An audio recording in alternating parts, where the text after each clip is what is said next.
And now to an election on the other side of the globe, one that will have a huge impact not only on the Middle East, including the state of Israel, but on every man, woman, and child in the United States.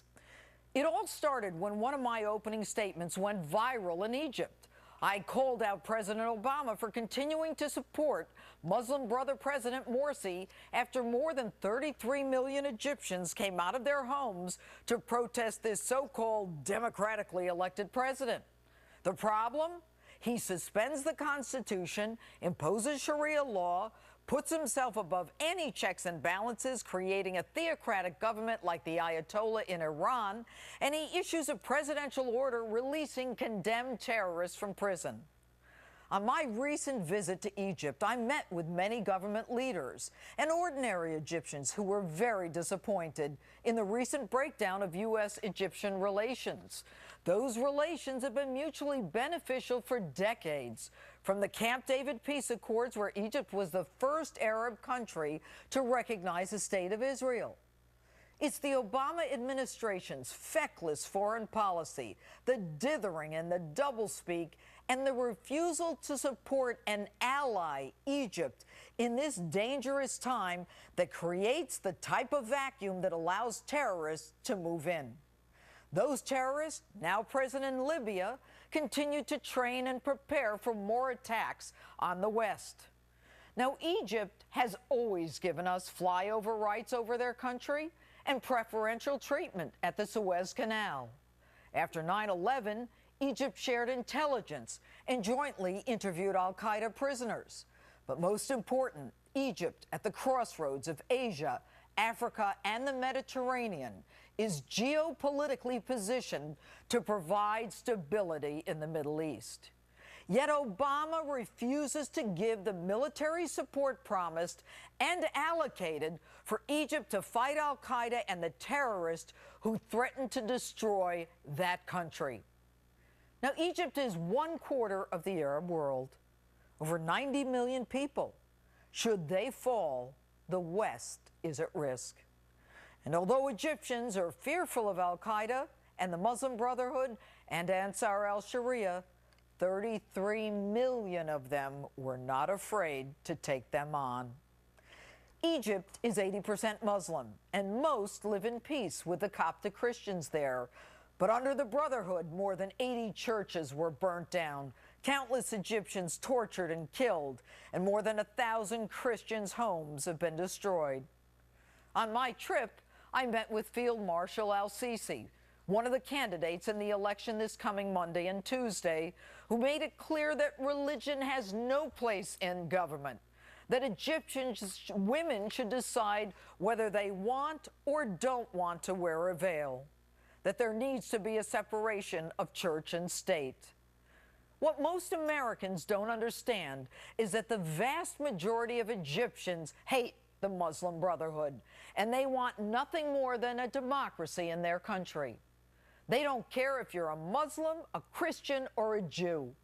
They want a government with checks and balances, and they have in fact adopted a new constitution that guarantees equal rights regardless of gender and religion. Now, Egypt, Israel, and the United States, our destinies are forever intertwined.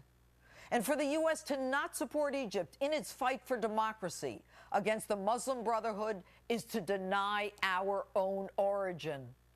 Our Declaration of Independence says governments are instituted among men, deriving just powers from the consent of the government, that whenever government becomes destructive of these ends, it is the right of the people to alter or abolish it.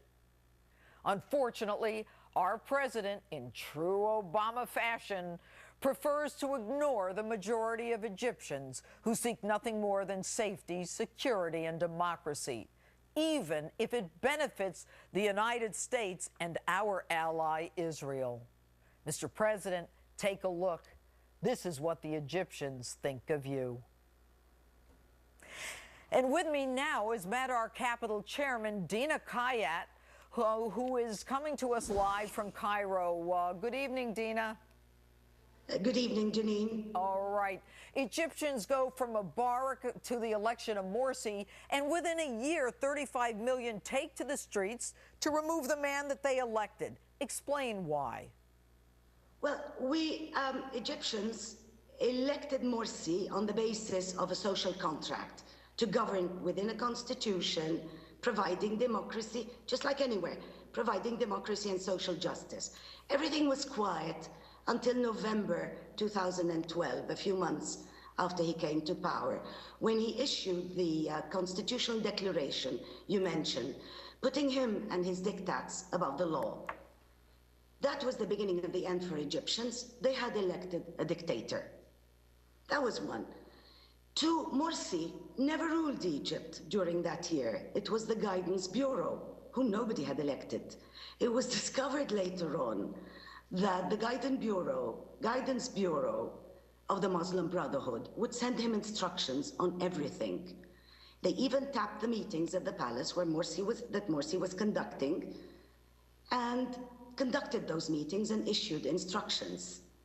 We had elected Morsi, not his Guidance Bureau.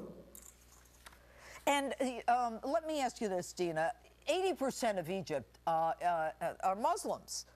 But yes, the Muslim Brotherhood, how would you describe them? Two things. First of all, this is a political organization and was conceived from day one as a political organization. Notwithstanding the religious label, it has always been.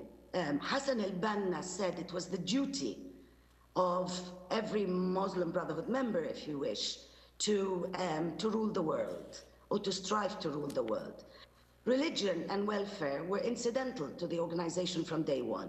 Second, let me bring it closer to Americans. Israelis and the US should know Hamas well. On the 20th anniversary of Hamas, of the inception of Hamas, Ismail Haniyeh, the chief of the Politburo of Hamas, came out saying, "We are in fact much older as an organization than 20 years. We are the Muslim Brotherhood." All right, so are you saying that the Muslim Brotherhood is an organization that doesn't believe in the nation of Egypt, but rather in their country or in their religion as almost a caliphate or a princedom? Absolutely. Absolutely. All right, and last question very quickly. Dina, how are the Egyptians? How do they feel about President Obama's refusal to continue to support them during this very tense period?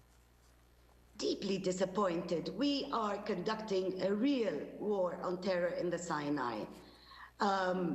You have to understand the army hasn't received any spare parts for its arsenal that it's using to fight the terrorists in the Sinai. Now, when that happens, you know, the whole world risks not only an emigration of actual people going over to the rest of the world and practicing, but an exporting of the ideology itself. All right. Dina Kayat, I thank you very much. We're running out of time here. Thank you, and we're going to be continuing with this story. Thanks for being with us.